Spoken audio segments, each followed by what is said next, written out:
Hello and welcome back. It is I, Critical Rocket, and I return with a new Longbow gameplay video. As you can see, this is for the Longbow 10K. And yes, it is a rather weird looking mech.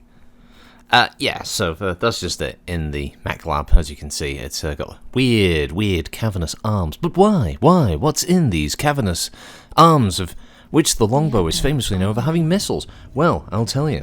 The Longbow is traditionally a fire support unit. It's where it sort of made its name, essentially. But in the later adaptations, new tech coming in, new weapon systems, and bits and pieces like that, what ended up happening was people re-evaluating this machine. Now, you may hear a cat in the background.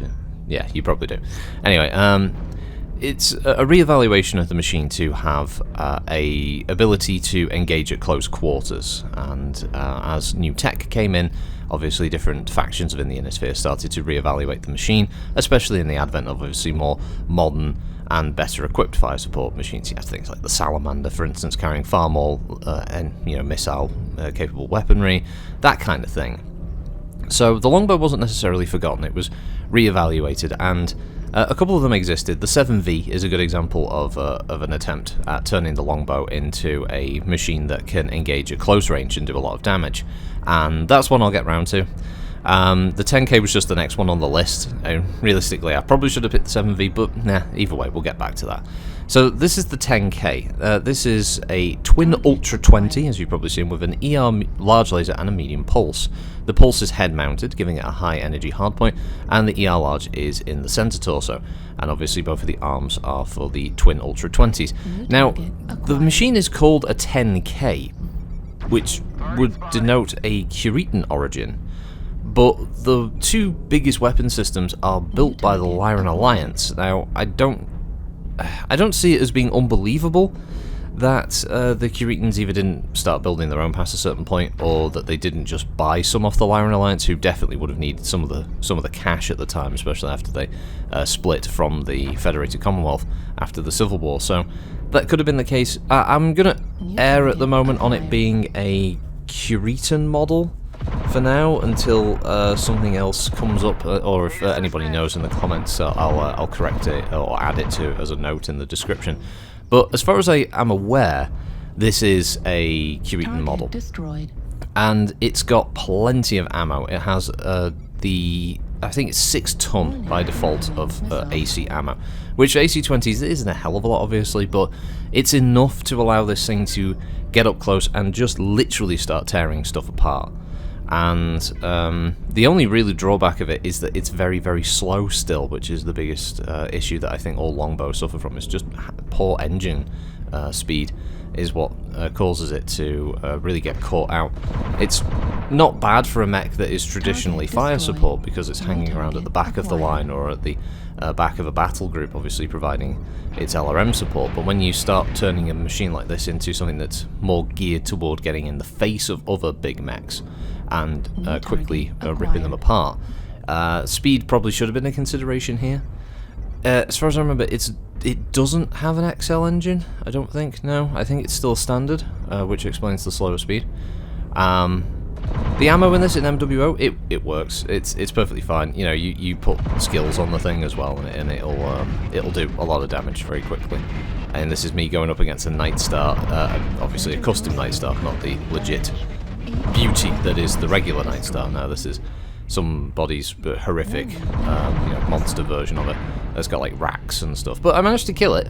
So I think largely one-on-one. So it was an 80 tonner going up against a 95 tonner. I think I did okay.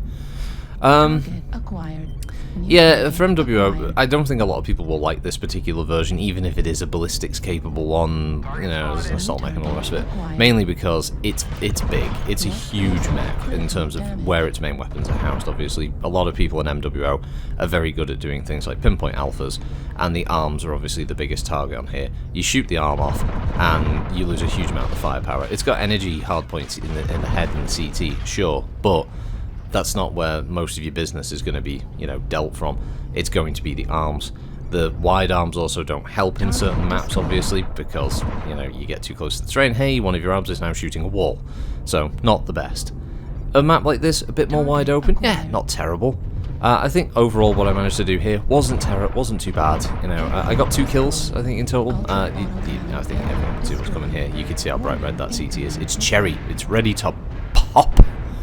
But yeah, I mean, that was the first time I took the thing out. I think I did okay. I mean, you know, you let me know. I'm probably not moving around. I don't think I've ever moved around the maps as well as some people.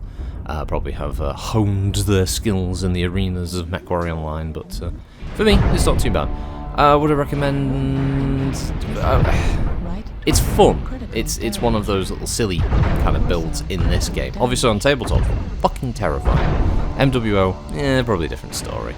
Probably not as many people would probably play the Longbow for this particular build setup. I think it's a mech that's a little bit tough for some people to want to take, again, because just the physical nature of the mech just doesn't really appeal to them in the sense of, you know, weak points and that kind of thing, what could be more easily destroyed.